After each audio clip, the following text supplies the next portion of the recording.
Je n'avais jamais imaginé qu'à 34 ans, je serais encore célibataire, vivant seul dans mon appartement à New York, aspirant à quelque chose que je ne pouvais pas vraiment définir.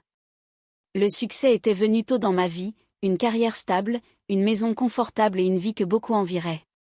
Mais, au fond de moi, il y avait un vide, un abîme qu'aucune réussite ne pouvait combler. David est arrivé chez moi il y a 1 an. Il n'avait que 19 ans, un jeune homme africain avec une force tranquille qui le distinguait des autres. Il travaillait comme mon domestique, s'occupant des tâches quotidiennes, toujours poli, toujours attentif, mais jamais empiétant sur ses limites. Contrairement aux autres, il écoutait quand je parlais, ses yeux bruns profonds portant une compréhension tacite qui me déstabilisait. Au début, je le remarquais à peine au-delà de ses tâches. Il se déplaçait dans ma maison avec une efficacité silencieuse, jamais imposant, ne demandant jamais plus que ce qui était requis. Mais quelque chose a changé. Un soir, alors que j'étais assise dans le salon, épuisée par le travail, David entra avec une tasse de thé. Lorsqu'il la posa sur la table, ses doigts frôlèrent les miens. Un simple contact, mais cela me procura une chaleur étrange. Je retirai rapidement ma main, rejetant ce moment comme accidentel, mais je commençai à le remarquer davantage, sa manière de se mouvoir, sa manière de se tenir, pas seulement comme un serviteur, mais comme un homme. Sa présence était apaisante, ses gestes réfléchis. Il ne parlait jamais à moins qu'on ne lui adresse la parole, mais quand il le faisait, sa voix était profonde, apaisante, avec une confiance silencieuse qui démentait son âge. Une soirée, une tempête frappa la ville. Le courant vacilla, puis s'éteignit complètement, laissant ma maison dans l'obscurité. Je tendis la main vers mon téléphone, seulement pour me rendre compte que la batterie était morte. Frustré, je me dirigeais vers la cuisine et là, il était. David, debout près du comptoir, allumant une bougie. La douce lueur éclairait son visage, jetant des ombres qui accentuaient ses traits forts. « Tu devrais t'asseoir, dit-il calmement. Je vais te préparer quelque chose de chaud. » J'hésitais, mais je m'exécutais, le regardant se déplacer dans la cuisine avec aisance. La pluie tambourinait contre les fenêtres, le vent hurlait dehors, mais à l'intérieur, il y avait un étrange sentiment de confort. « Est-ce que tu te sens seul parfois ?» demandai-je, surprise par ma propre question. David marqua une pause avant de se tourner vers moi. « La solitude est un choix, dit-il simplement. Parfois, on se garde dans la solitude même quand on n'en a pas besoin. » Ces mots restèrent dans mon esprit bien après que le courant soit revenu. Cette nuit-là, je n'arrivais pas à dormir. Je pensais à lui, à sa sagesse tranquille, à la chaleur de sa présence. Cela me perturbait, cette nouvelle prise de conscience. Il était plus jeune, mon domestique. Que m'arrivait-il ? Les jours passèrent, mais la tension entre nous grandit, tacite mais indéniable. Chaque regard, chaque touche accidentelle semblait avoir plus de poids. Je me retrouvais souvent dans la cuisine, y restant plus longtemps que nécessaire, juste pour être près de lui. Un après-midi, je suis entrée dans la cuisine et l'ai trouvé en train de laver la vaisselle. La scène était banale, mais quelque chose à propos de cela me coupa le souffle. Il tourna son regard vers moi, et pendant un instant, aucun de nous ne détourna le regard. J'ai commencé, mais les mots me manquèrent. Il essuya ses mains et s'approcha, son expression indéchiffrable. « Il y a quelque chose dont tu as besoin, madame ?» Ma gorge se serra. « Non. » L'air entre nous semblait chargé, comme si quelque chose d'indéfini réclamait à être reconnu. Mon cœur battait la chamade. Je pouvais partir, j'aurais dû, mais je restais. Les jours suivants furent différents. Je devenais plus consciente de la présence de David, de la manière dont ses yeux s'attardaient sur moi quand il pensait que je ne regardais pas. Il y avait quelque chose de tacite entre nous, quelque chose que ni l'un ni l'autre n'osions reconnaître, mais qui flottait dans l'air comme un fil invisible nous rapprochant. Un soir, je me retrouvais encore dans la cuisine, le regardant préparer le dîner. C'était devenu une routine moins silencieuse, assise au comptoir tandis qu'il se mouvait avec une efficacité tranquille, ne remettant jamais en question ma présence. Mais ce soir-là, le silence semblait plus lourd.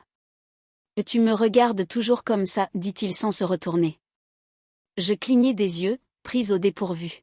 « Comme quoi ? » Comme si tu essayais de comprendre quelque chose. J'ouvris la bouche pour nier, mais les mots ne sortirent pas, car il avait raison. J'avais essayé de comprendre ce qui m'arrivait, pourquoi mon cœur s'emballait quand il était près de moi, pourquoi sa présence remplissait les vides de ma vie sans effort. Je ne sais pas de quoi tu parles, dis-je enfin, bien que nous sachions tous les deux que c'était un mensonge. Il se tourna alors, se penchant contre le comptoir, ses yeux sombres étudiant les miens. Tu n'as pas peur de moi, n'est-ce pas? Sa question me prit par surprise. Non, bien sûr que non. Alors, qu'est-ce que c'est? Je laissai échapper un souffle, m'accrochant au bord du comptoir. C'est compliqué. Il acquiesça, comme s'il comprenait. Compliqué ne veut pas dire impossible, dit-il. Ces mots s'enfoncèrent profondément dans ma poitrine, et c'est à ce moment-là que j'ai réalisé que je combattais quelque chose d'inévitable. Cette nuit-là, le sommeil m'échappa. Je me tournais et me retournais, mes pensées entremêlées de questions auxquelles je ne voulais pas répondre. Quand avais-je commencé à ressentir cela? Quand David était-il devenu plus qu'un simple domestique, pour devenir quelque chose de plus? Le lendemain matin, je l'évitai, me convainquant que la distance m'aiderait à clarifier mon esprit. Mais, le soir, je me retrouvais encore à le chercher, incapable de nier l'attraction entre nous. Je le trouvai dans le bureau, en train de ranger les étagères. Il leva les yeux quand j'entrai, son expression impénétrable. « Ça va ?» me demanda-t-il. J'hésitai avant de m'approcher. « Je ne sais pas. » Il posa le livre qu'il tenait, attendant. J'ai réfléchi, continuai-je, ma voix à peine un murmure, à nous. Sa mâchoire se serra légèrement. Et je ne sais pas quoi faire. Longuement, il ne dit rien. Puis, il fit un pas vers moi. Tu veux que je parte? La question me fit un pincement au cœur. Non. Son regard chercha le mien, et quelque chose dans son expression s'adoucit. Alors arrête de lutter. Je fermai les yeux un instant, ma respiration irrégulière. Quand je les rouvris, il était toujours là, attendant, me donnant un choix. Et je l'ai fait. L'espace entre nous disparut quand je tendis la main vers lui, mes doigts effleurant son bras avant qu'il ne me tire vers lui. Le monde extérieur cessa d'exister alors que je me laissais tomber dans la chaleur de son toucher, dans quelque chose que je ne pouvais plus nier. Les jours passèrent, et les frontières entre nous continuaient de se brouiller. Ce qui avait commencé par des regards furtifs se transforma en conversations chuchotées, en touches subtiles et en moments volés auxquels aucun de nous ne pouvait résister. C'était dangereux, enivrant et impossible à ignorer. Un soir, alors que je m'étais installé sur le canapé avec un livre dans les mains, David entra dans la pièce. Il hésita un moment avant de s'asseoir en face de moi. J'essayais de me concentrer sur les mots devant moi, mais je pouvais sentir ses yeux sur moi, le poids de sa présence remplissant l'espace entre nous. « Tu es différente ces derniers temps, dit-il après un moment. Je levai les yeux, feignant l'innocence. « Oh vraiment ?» Il se pencha en avant, posant ses bras sur ses genoux. « Oui, et je pense que tu sais pourquoi. » Je déglutis, mes doigts se serrant autour du livre. Peut-être qu'un léger sourire se dessina sur le coin de ses lèvres. « Alors arrête de faire semblant. » L'air entre nous devint lourd de tension, une attraction invisible m'attirant de plus en plus près de lui. J'avais passé tellement de temps à résister, me convainquant que c'était mal, mais rien dans le fait d'être avec lui ne me semblait mal. C'était naturel, inévitable, comme quelque chose que j'avais attendu sans même m'en rendre compte. Je ne sais pas comment faire ça, avouai-je. L'expression de David s'adoucit. Moi non plus. Mais est-ce que ça importe? Je secouai lentement la tête. Non, je ne pense pas. Cette nuit-là, allongé dans mon lit, je pensais à tout ce qui m'avait mené ici, les années passées seules, les murs que j'avais construits autour de moi, et la manière dont David avait réussi à les briser sans même essayer. Il était devenu plus qu'une simple présence dans ma maison, il était devenu une partie de moi. Mais l'amour n'a jamais été simple. Un après-midi, alors que nous étions assis ensemble dans la cuisine, le bruit de la porte d'entrée me fit sursauter. Je ne m'y attendais pas. Mon cœur s'emballa, et je m'éloignai rapidement de David, créant instinctivement de la distance entre nous.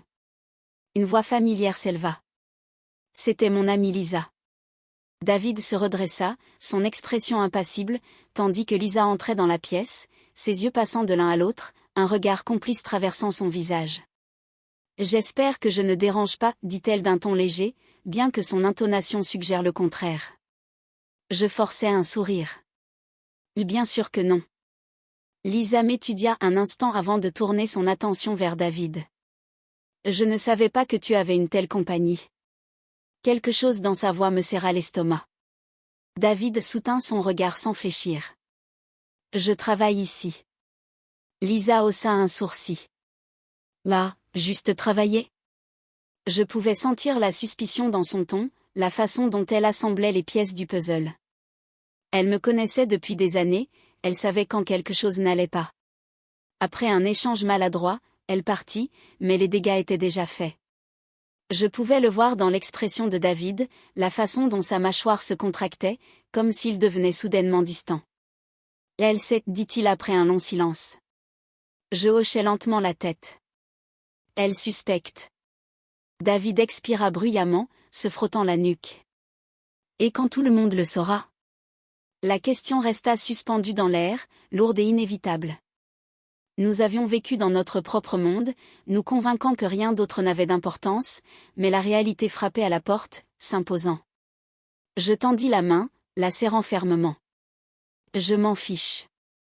Il chercha mon regard, cherchant le moindre signe de doute. Tu en es sûr?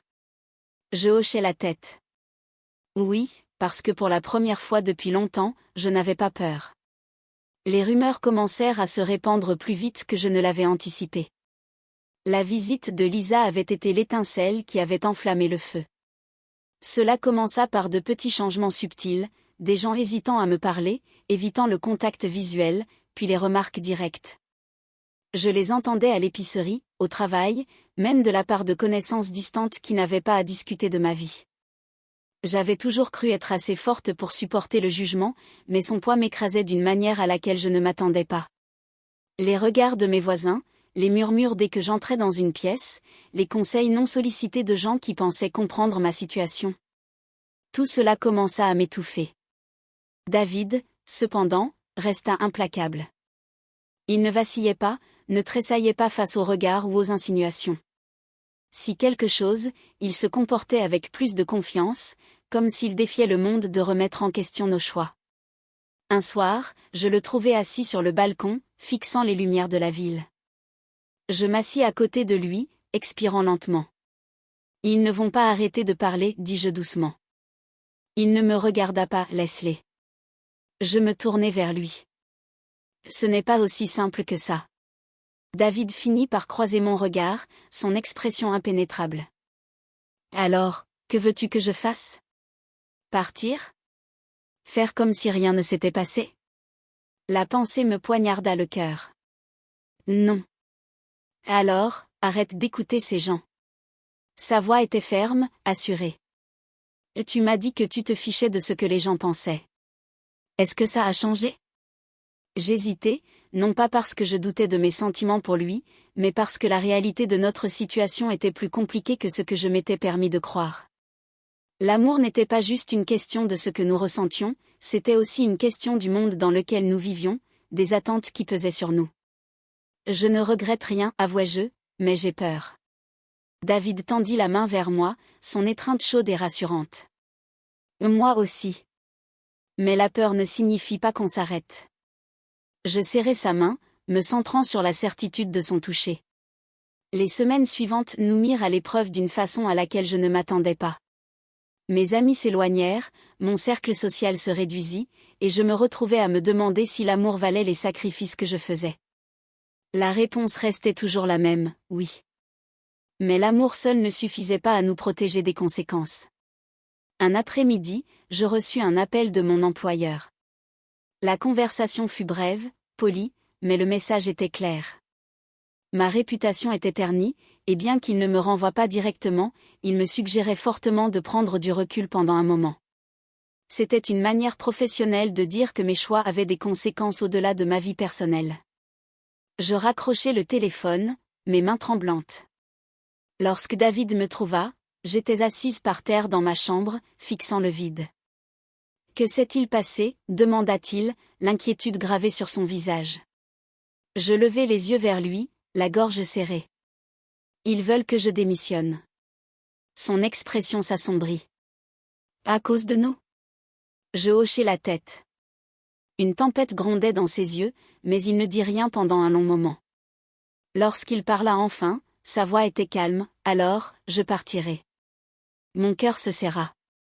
Non. Tu perds tout à cause de moi. Je perds des choses qui n'ont jamais vraiment compté, corrigeai-je, mais je ne te perds pas. David expira, ses épaules se détendant légèrement. Es-tu sûr? Je hochai la tête.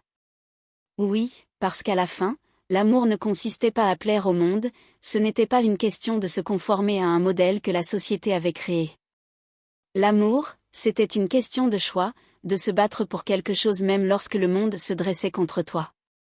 Et moi, j'ai choisi lui.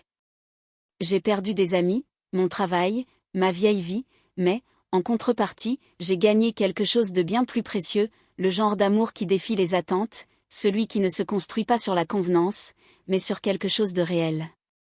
Toutes les histoires ne se terminent pas par de l'acceptation, tout l'amour n'est pas compris, mais ce que j'ai appris au fil de tout cela, c'est que le bonheur ne se trouve pas dans la quête de l'approbation, il se trouve dans le courage de suivre son cœur, peu importe où il nous mène.